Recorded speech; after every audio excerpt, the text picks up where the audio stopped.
Welcome to this YouTube channel. In this video we are going to talk about top 10 worst parachute falls. So before starting this video, like this video, and subscribe to our YouTube channel for future updates. A fall from 15 to 18 meters will prove fatal to most people. But what about 10 or 100 times that height? There have been quite a few people who have fallen and survived from just such heights. Many survived because of sheer luck and some continue to baffle scientists.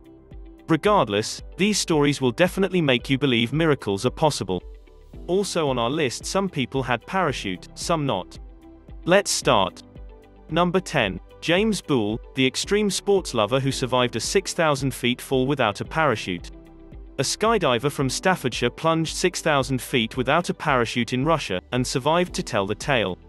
Hitting rocks at an estimate 100 km/h, Miracle Man 31-year-old James Boole, from Tamworth, was filming a TV documentary in Russia when his parachute launched only seconds to the ground. James Boole failed to open his chute until it was too late, after a communications error with a fellow extreme sport lover. Mr. Boole landed on snow-covered rocks and suffered a broken back and rib. Number 9. Joe Herman, the Australian pilot who survived a free fall by grabbing a fellow flyer's leg. Joe Herman, of the Royal Australian Air Force, was blown out of his bomber in 1944 without a parachute. He found himself falling through the night sky amid airplane debris, and wildly grabbed a piece of it. It turned out to be not debris at all, but rather a fellow flyer, John Vivash, in the process of pulling his ripcord. The parachute inflated slowly, which helped Herman maintain his grasp on Vivash. Joe hung on and, as a courtesy, hit the ground first, breaking the fall of his savior and a mere 2 ribs of his own. Number 8. Nicholas Alkemade, the World War II tail gunner who survived a fall of 18,000 feet, 5,500, after his plane was shut down. On March 24, 1944, 21-year-old Flight Sergeant Nicholas Stephen Alkemade was a member of No. 115 Squadron RAF and was flying to the east of Schmallenberg, Germany, when his plane was attacked by enemies, caught fire, and began to spiral out of control. Because his parachute was destroyed by the fire, Alkemade opted to jump from the aircraft without one, preferring his death to be quick, rather than being burnt to death. He fell 18,000 feet, 5,500 meters, to the ground below. His fall was broken by pine trees and a soft snow cover on the ground. He was able to move his arms and legs and suffered only a sprained leg. When he came to his senses and saw stars overhead, he lit a cigarette. He was subsequently captured and interviewed by the Gestapo. The orderly Germans were so impressed that Alkemade had bailed out without a parachute, and lived, that they gave him a certificate testifying to the fact. Number 7. Bahia Bakari, the 14-year-old sole survivor of Yemeni Airways. Bahia Bakari is a French schoolgirl who became world famous as the sole survivor of Yemeni Flight 626, an Airbus A310, which crashed into the Indian Ocean near the north coast of Grande Comore, Comoros on June 30, 2009, killing all other 152 people on board. Bakari, who could barely swim and had no life vest, clung to aircraft wreckage, floating in heavy seas for more than 13 hours, much of it in pitch darkness, before being rescued by the Seamacom 2, a privately owned ship. As soon as Bakari was sighted, a member of the rescue team threw her a life preserver, but the waters were too rough, and she was too exhausted to grab it. One of the sailors, Maturafi Selemain Libuna, jumped into the water and handed her a flotation device, after which they were both pulled safely aboard the Seamacom 2, where she was given dry blankets and a hot drink. Her mother, who had been traveling with her from Paris, France, for a summer vacation in Comoros, died in the crash. Number 6. Dave Hodgman, the skydiver who got tangled up with another jumper at 2,500 feet. In March of 1985, Dave Hodgman jumped at 12,000 feet as part of a group that was attempting to build a formation in Victoria, Australia. He was unable to reach the group and moved away. When he opened his parachute at around 2,500 feet, he did not realize he was below another jumper, who also did not realize he was there. The other jumper, named Frank, was just opening his own chute at the time. His body collided with Dave, knocking him out and tangling with his lines. The two men came down together under Frank's inflated chute, and Dave's chute, which collapsed and reinflated through the entire ride. Frank had no control and the two came down between some cars in a packed gravel parking lot.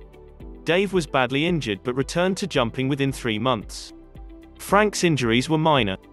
Number 5. Vesna Vulovi, the JAT stewardess who survived a 33,000 feet fall. 22-year-old Vesna Vulovic was a flight attendant on Yugoslav Airlines DC-9 en route from Stockholm to Belgrade. A bomb, which may have been planted in the front baggage compartment of the plane, exploded on board, when the aircraft was at 33,330 feet. Vulovic was in the tail section that fell to earth. It landed at just the right angle on a slope of snow-covered mountains. She was the only survivor among the 28 passengers and crew. She broke both her legs and was paralyzed from the waist down. She was in a coma for 27 days. Her recovery took 17 months. She continued to fly with Yugoslav Airlines for 20 more years.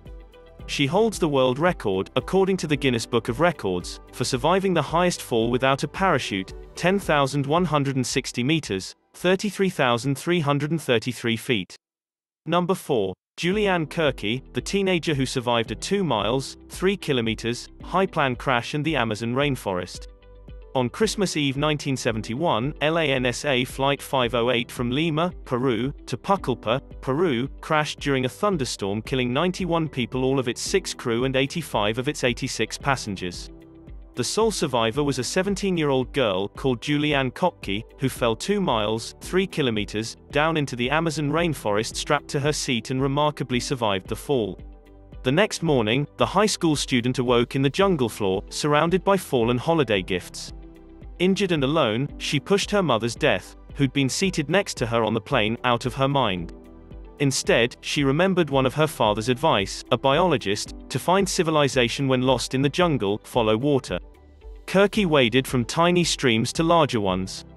She passed crocodiles and poked the mud in front of her with a stick to scare away stingrays. She had lost one shoe in the fall and was wearing a ripped miniskirt.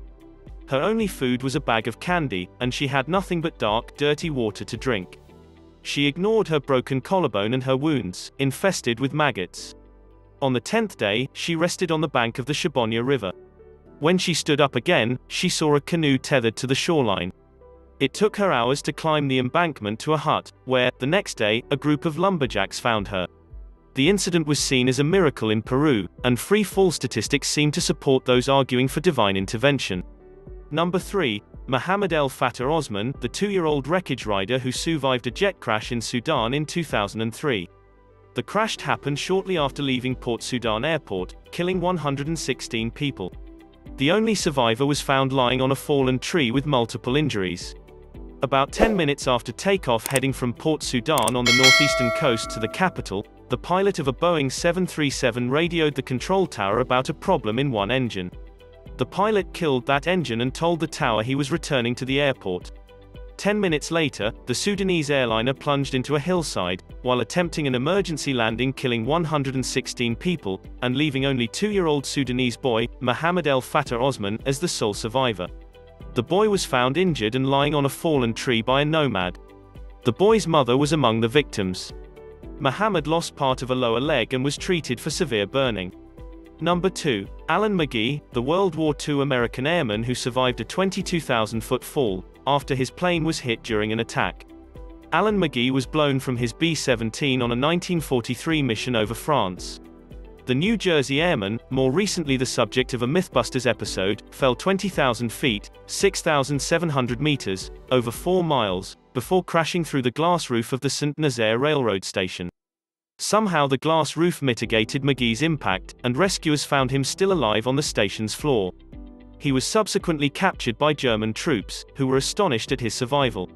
He had 28 shrapnel wounds in addition to the damage from the fall. He had several broken bones, severe damage to his nose and eye, and lung and kidney damage. His right arm was severely injured as well. Number 1. Ivan Chisov, the Soviet lieutenant who survived a fall of 21,980 feet after passing out. Lieutenant Chisov was a Soviet Air Force lieutenant on an Ilyushin Il-4 bomber. In January of 1942, German fighters attacked his bomber, forcing him to bail out at an altitude of approximately 22,000 feet. With the battle still raging around him, Lieutenant Chisov intentionally did not open his parachute since he feared that he would just be an easy target for an angry German, while he was dangling from his parachute harness. He planned on dropping below the level of the battle, and then, once he was out of sight of the German fighters, he would open his chute and land safely. However, he lost consciousness on the way down, and was unable to pull the ripcord. Miraculously, he was not killed. He hit the edge of a snowy ravine at an estimated speed of somewhere between 120 and 150 miles per hour, then slid, rolled, and plowed his way down to the bottom. He suffered spinal injuries and a broken pelvis, but was able to fly again 3 months later. What do you think of our video? Do let us know in the comment section below. If you enjoyed this video and want to hear from us again, be sure to hit that subscribe button before you go for future updates.